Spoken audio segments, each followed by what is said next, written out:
But when I look back, my mind is like I have two minds or three minds.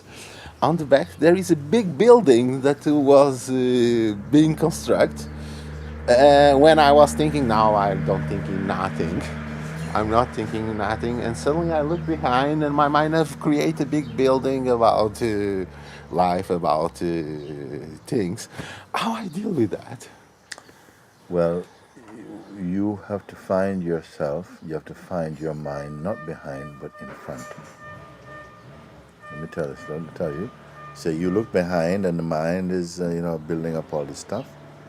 But there's a place where the mind is kind of like in front, meaning that it's just up there. It's being whatever it's doing. Something is earlier than the mind that doesn't reach mind yet. It's very very pure, like just an empty space, and in that space, this dance called mind happens. And it can have many different plays going on, different rooms going on in the mind. This one over here is doing this, is saying this, doing this, that. But there's a space here that is not at all involved with the mind, although the mind activity can be seen. But this space is very different. It's like it's very different. It's like looking at one of these. If you go into one of these big aquarium places, you go inside a space and you can see all these fishes and things going on, and you feel like you're right in the they're right in the same space, but they're not in the same space. It's like the emptiness is this kind of empty space. And when you talk about the mind, you don't have to look behind, because if something has to look behind, it is a kind of something. It is something that's doing that. And any something is what's going to, you are going to notice it. It's what I call it, it's in front. It's just in front. There's nothing behind. Something can only be behind if you have a shape. If you have no shape, everything is seen. And so, if you have a shape or a form, something can seem to be behind you, like, oh, this. But if you have no shape, everything is in front of you. Everything is within you. So, the real purpose of any of these exercises is because why we feel that something is behind is only because of the habit of identifying with the form, with the body, and then you feel, something is like, even my mind is somewhere here, something is like there, and Yeah. so on. That's in relation to the body. But when you realize that even your body, you can perceive. Of course, I can't see my body from here with these eyes, but I'm aware of my body. I'm aware that I can feel it and watch it. But when I call that it's in front, it means that all these experiences are taking place inside an intelligent space that just feels like it's empty. So everything is seen. Because we're not used to thinking like that, it feels like, whoa, that's very deep or something. But actually, it's very simple. And if you can see in this way, then you start to see that, wait a second, but whole of this world that I've been seeing from my childhood, everything, nothing actually touches me if you come to see that you are that empty space. It's not something you have to imagine, actually. It is really like that. Because even when you say something is behind, it is still an expression, it's still a feeling that's happening in an empty space, an empty intelligent space or something. And from this place, everything is appearing and disappearing. You got a headache, so, oh my God, I got this headache. Headache came, you were there before the headache came, it's present and it goes. And still the empty space is left. The empty space is always there. That emptiness, I'm saying empty space, but it's as best as I can use words, that emptiness is always there.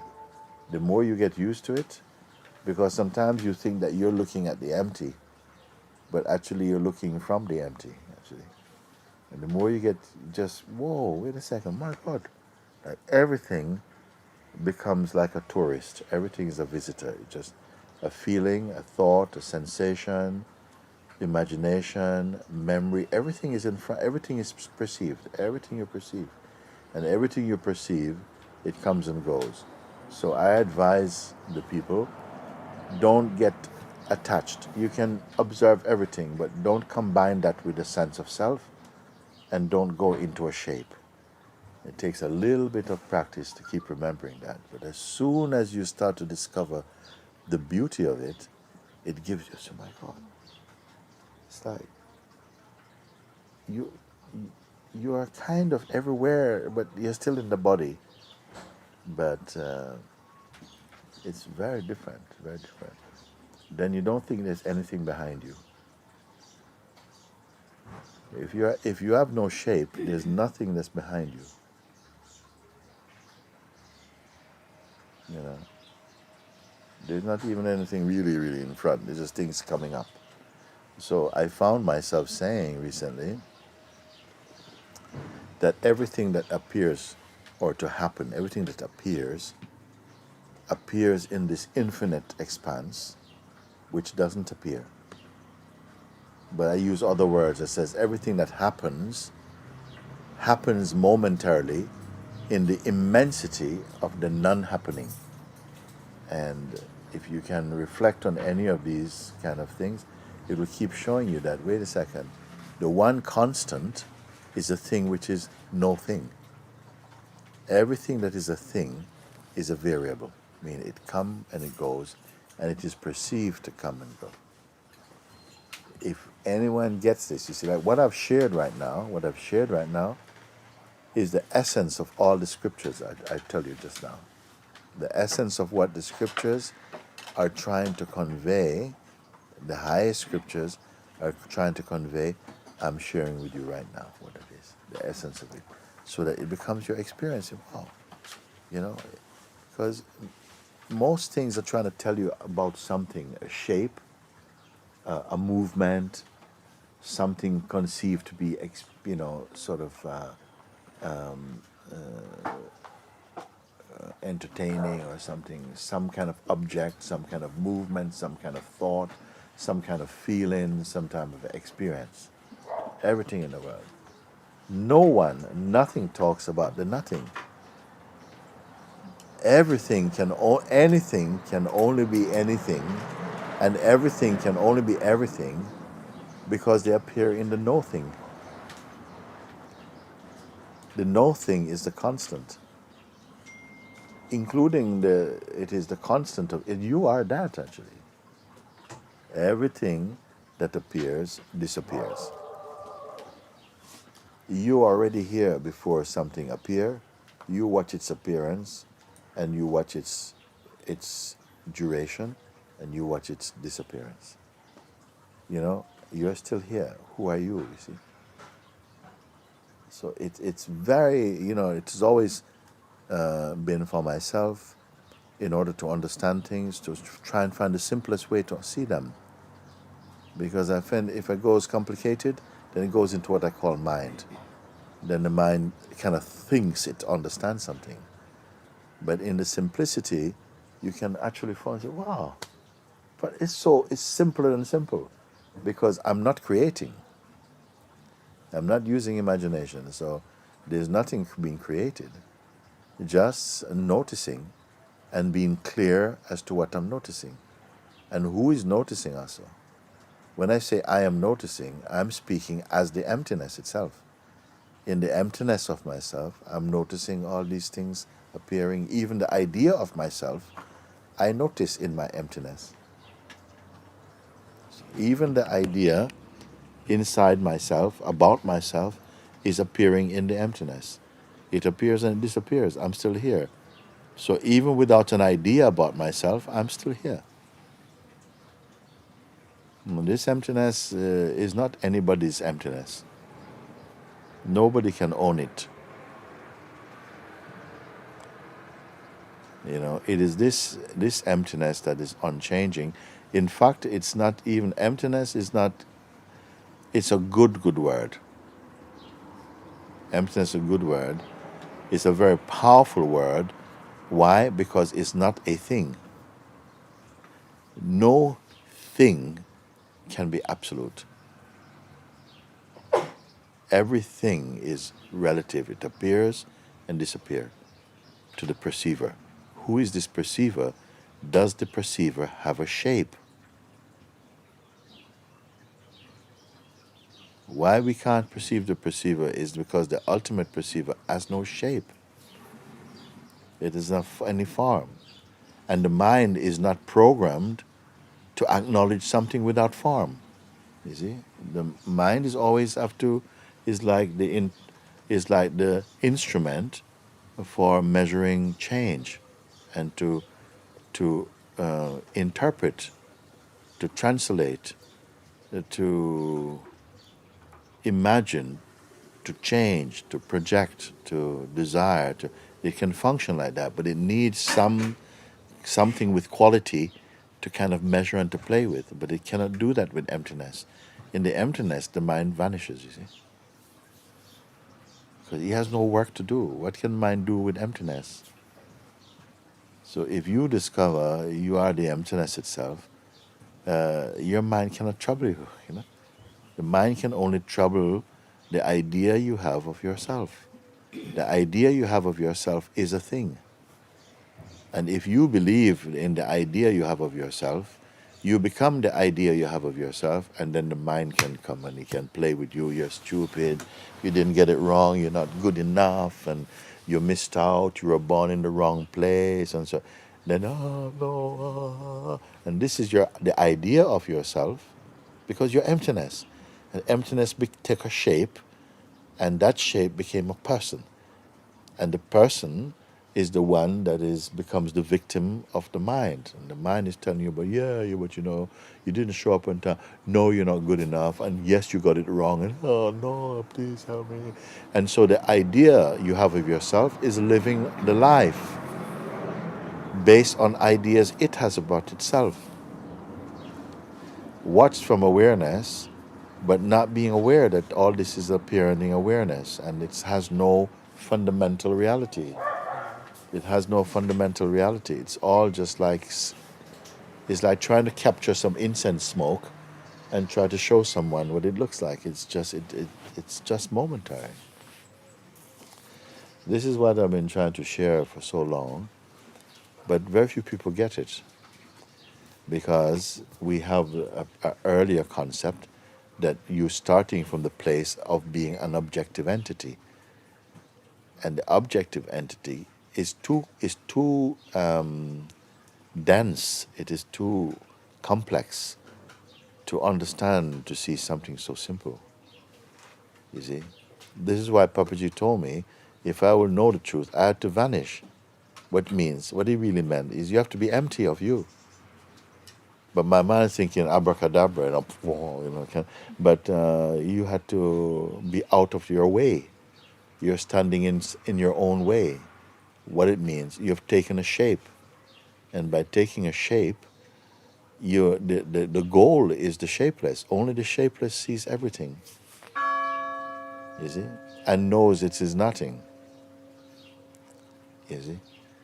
Because what is the dilemma of life? What is the big challenge of life? To experience and to survive, actually. Yeah. But no shape can survive. Shape means time. Object means time. And time means change. But when you're nothing, time means nothing, and shape means nothing. The shape only is our dynamic, it's our dream, actually.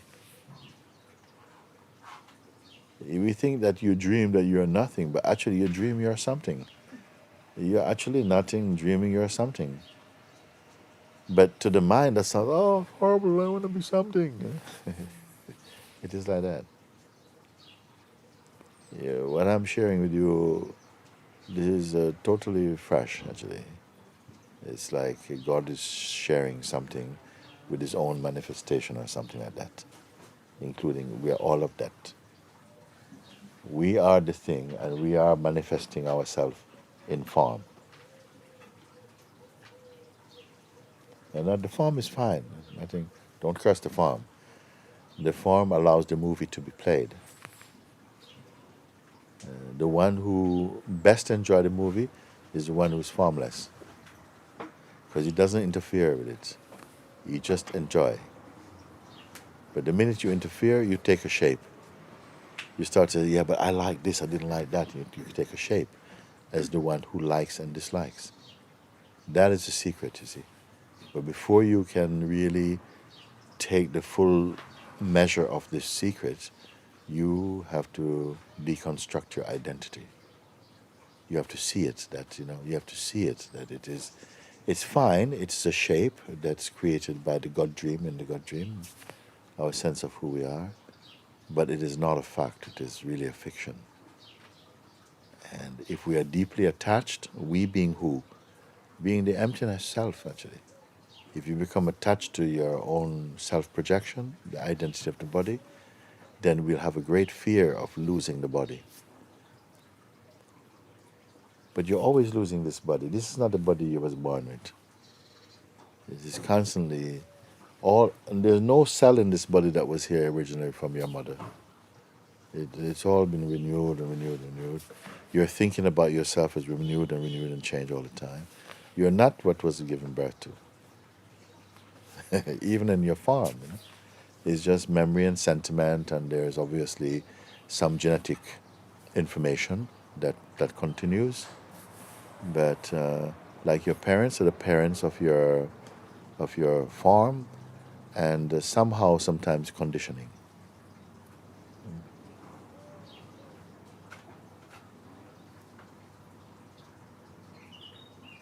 When the parents first had the baby, were they expecting you particularly?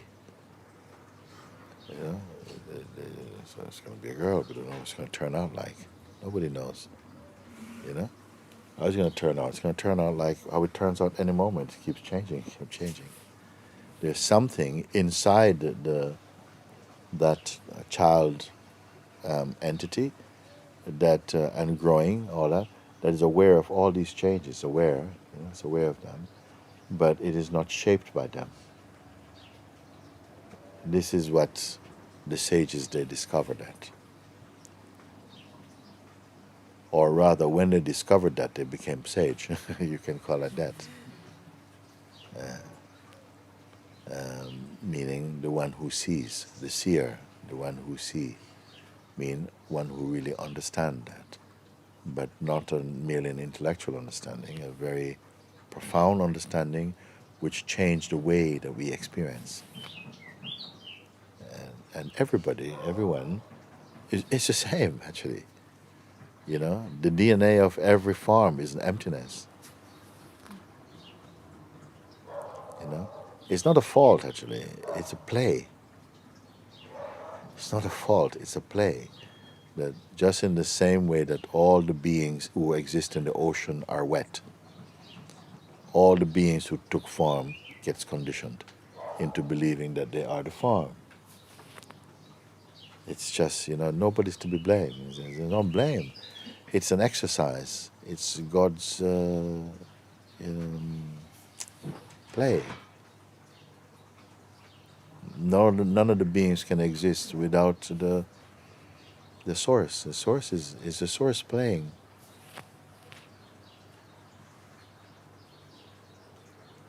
I see. Sometimes it may seem like, oh, but wow, this is really far out. I mean, how can I get to that place, where I am in the emptiness? And because you believe your thought that you are already apart from the emptiness trying to get to emptiness. Yes. Whereas I see that, but that is the emptiness in which there's a thought, a dreamed self, saying, how can I return to the emptiness, being perceived in the emptiness, actually. But when that thought, that imagined being, believes in itself like, wow, it's like, I'd really like to get where Mooji is. And this is like, wow, that must be, I've got a lot to learn. I said, no, you don't have to learn anything at all. But just this twist of consciousness or something, and you can more than accept this. It's not something just to accept. You'll see, and you'll be so happy. He said, wait a second, nothing touched me. Only when I go into the shape, meaning that I take the idea of a self then all these things I can write a biography about all my existence, and in this period of time this happened to me and it was so difficult, but I came through it, and thank God I got married and I met this person. I said, but for a sage, it's okay, it's good, it's good. But none of that will go in deeply for them, because the world is made up of a matrix of so many different stories that don't really exist. They exist only inside your mind. And we are sharing some common matrix, where we are living in a conditioned matrix. So we have a culture that is based upon the I. The language of all the cultures is I am the body, I am this person. And that is the psychological, mental, emotional, physical, spiritual, you may say, currency that makes us transact by sharing our stories and interacting in the story. When you hear that it is all a dream, that's what I've been trying to explain. That it's just like we had moments like this yesterday when we are, you can touch your hand and feel, oh, it feels nice, warm hands and stuff like that. But it's gone. You may carry some seeds, some few memories, some pockets, some little things of the memory of yesterday, but it's gone. It's a huge metaphor and a huge truth in this. And all these things to do with the report of the senses and the mind and projection, none of them can stay. They're like clouds passing. Suppose you fall in love with a cloud and say, oh, please stay, stay. The others are going, but please stay. No, it has to go, it's gone. Even the idea we have of our life is a cloud passing in human time, passing. But that which is aware of the cloud changing, that is not a cloud. It's only from the emptiness. And what is the size of emptiness? What is the birth of emptiness? What is the destiny of emptiness?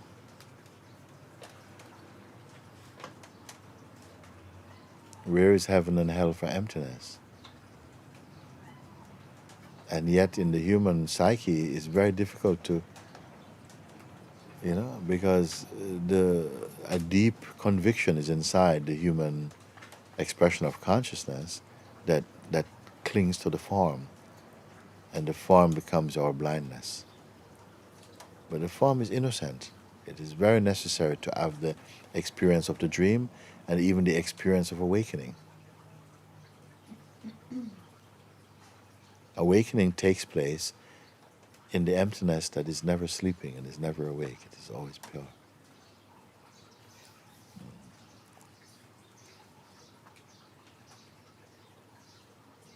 And one also can hear this, and it's like they don't have to do anything with it. It's like a mirror that's just showing you yourself. A mirror is not doing any gymnastics. It's not interpreting you. It doesn't have any opinions about, oh, you're looking a bit tired today. It's just reflecting. And the emptiness is just somehow reflecting something to the intelligent principle of consciousness that acts as the seeking, the urge to you may call to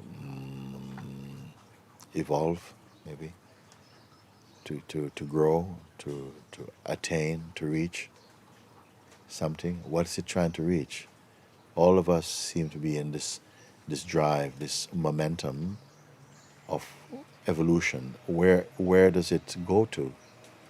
Is evolution in the human experience the finality of evolution? Is it the death of the body? What is evolution for what? These things we can reflect on, and those who have understood, they introduce these reflections to help us. Where are you going?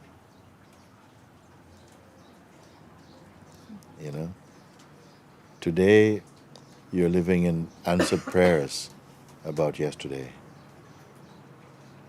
So now what? Now you have prayers for tomorrow, and the tomorrow after tomorrow. But what is it you're longing for? Actually, we are longing for rest, but we don't know it. We're longing to stop longing. You know? Yeah. And the only where you can stop longing is to be back in your original place. It's not a place, so there's no distance involved. It's not even a state, because states also come and go. If you want, you can say it is a stateless state. And when I use the word emptiness, I've told you two significant, simple pointers to use. One is the emptiness, and one advice: don't go into shape. Because the two natural conviction you have, one is that you know that you exist, and the second is that you know you're perceiving. You see? But who you are, who's perceiving, we don't know. I've just told you the best way to understand me is you be nothing, which is not something you can achieve, because you can only recognize that's already there. So it's not something you have to do. And that perceiving is not something you're doing. It's also happening because of the intelligence of the beingness, which is using the senses. It's just happening. It is the activity of the vital force and the dynamic consciousness. It's constantly producing. But there's something that is not producing. But everything produced comes from it also. I don't know if you can follow me. Something about what you're saying is catching me is, this moment of discovery, where one can go from unrest to rest. From unrest to rest. The mind wants to say how to get to that moment, but something else is seeing that that moment is every moment. Yeah. Is that? It is true. It's true.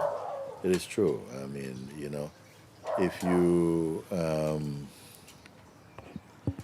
I mean, if you can solve unrest, you don't have to find rest. Rest is already there. If you remove misunderstanding, you don't have to find understanding. Understanding is already there. So,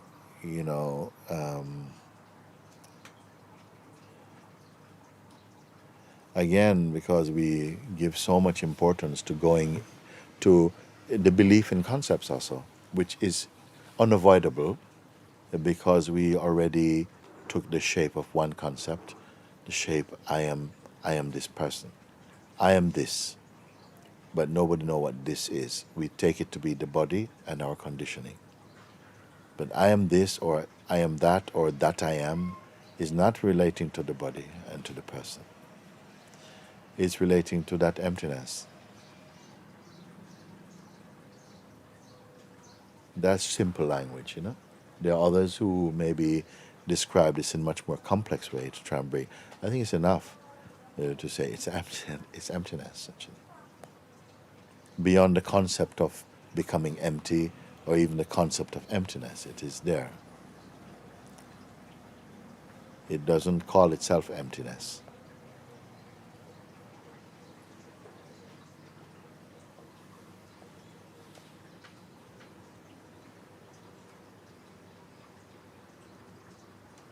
You come to that place,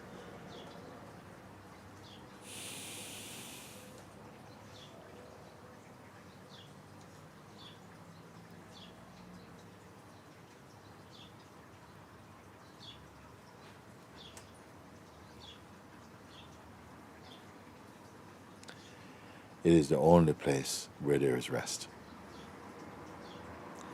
Everything is rest a while.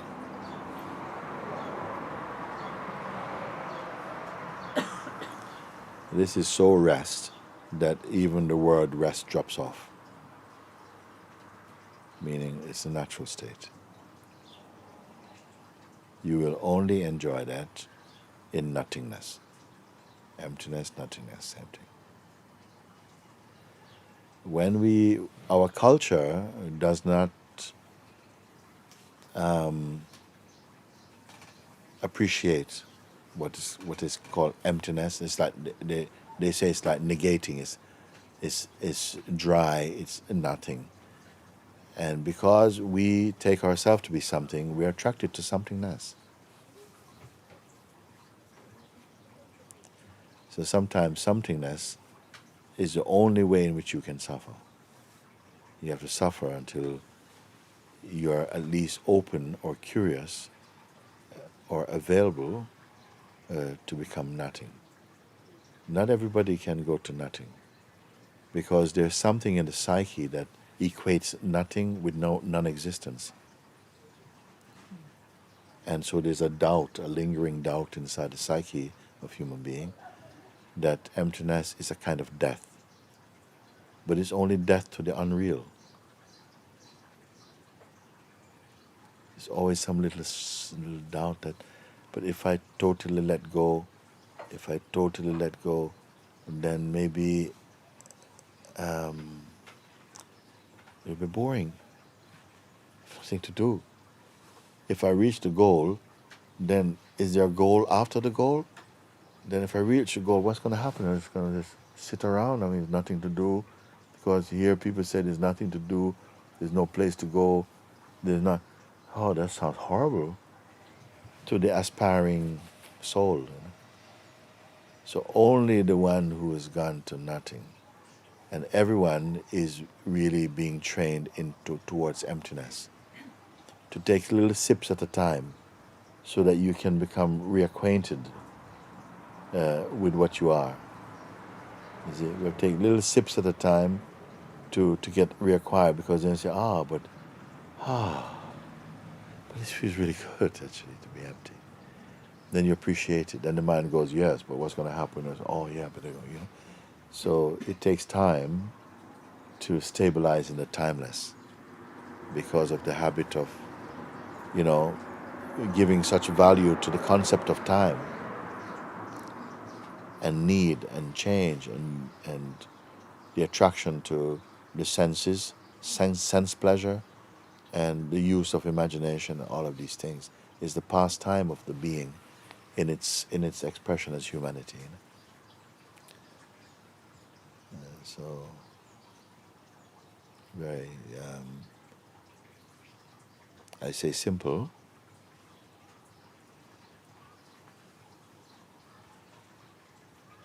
and very quiet. Simple and silent. It's not excitement, it's not entertaining, it's total bliss. The bliss of being. It needs no story, it needs no challenges even. Only in the dynamic expression, when we took the darshan of an identity, then we are in the realm of the interrelated. And that's a very diverse field. When I gave the example or metaphor of this colorless light, or you may call it white light, I call it colorless light. Now when it hits a prism, then it becomes visible light. It becomes the light of many colors, rainbow. The colorless one, the emptiness, you see, hits the prism, you see, of the dynamic consciousness, and suddenly all this comes into play. And everyone's experience is in a day all of this. You have to have a time when you go into total emptiness. But nobody includes that as part of the day. When you talk about your life, you don't include your sleep. Because human being wants activity. They relate activity. This thing happened. We're attached to happenings. But we don't see the happenings have no meaning without the non-happening. Without sleep, you have no life. And it shows that when you go to sleep, sometimes the mind is still there in the form of dreams. If your identity is too loud, then even you go to bed, you dream only, you don't get to deep sleep. When you're in deep sleep, nothing touch you. A deep sleep is a metaphor. It is not what the self is. It's just a metaphor in the dynamic arena to give you a sense of something to ponder and to reflect upon. So you come to find the thing which is indescribable. Emptiness is a word. What is the content of emptiness? What is the history of emptiness? What is the religion of emptiness? What is the agenda of emptiness? What is the agenda of emptiness? So mind is not attracted to this. And we are attracted to mind until mind beats you up. When you're overwhelmed, then you search for rest. And to that extent you're open to go beyond the field of the dynamic. And just like that. And with these things, we don't have to talk much more about them. I prefer to get to the point like in 3 or 4 sentences, and it should be enough. Then otherwise what happens, our minds want to talk more about it, and so you keep the food in your mouth, you never swallow. If you have too much food in your mouth, you cannot swallow, you have to spit it out. Yes, have enough food so you can chew and swallow. So this is why I say I don't think it's important to keep learning. And I can tell when it's enough, like you're full enough. And you have to be full of emptiness.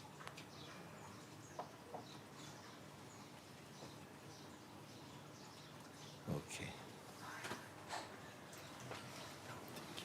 Yeah. Thank you.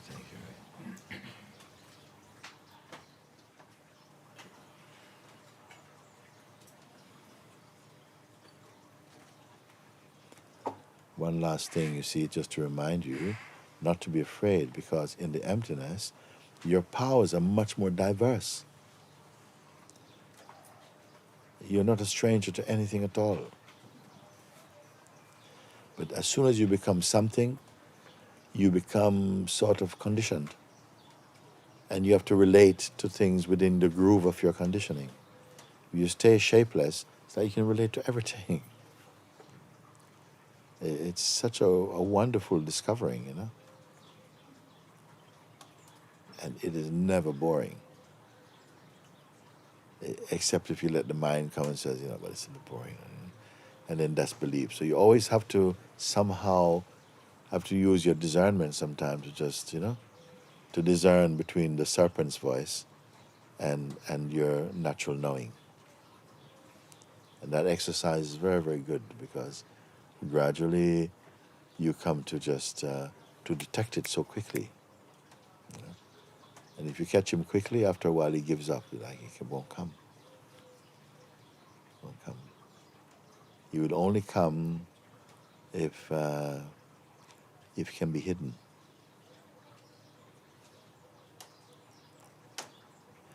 There's a saying that one of the Satan's greatest tricks is to convince the world he doesn't exist. It's a kind of saying, that no one thinks it's easier to deceive you than to convince you you're being deceived. So everybody thinks that they're smarter than they actually are. You see? But this is why I've been recently talking about Saint Kabir's song, when he say, Maya, Maya, you are the great deceiver, because everyone is caught in your net and nobody recognizes you, but I know you. Everyone is imagining, but I'm free to do what I want, I know I'm just this, who we think you are. Maya, the belief that you are this is our joy and our suffering. when Kabir say, but nobody recognize you. They think your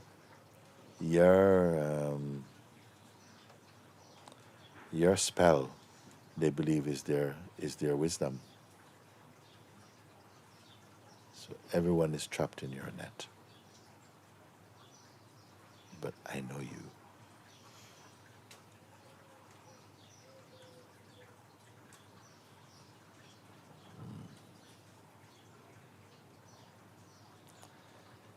Good, good, good. Is this what we came here for today? Yes. Oh, okay.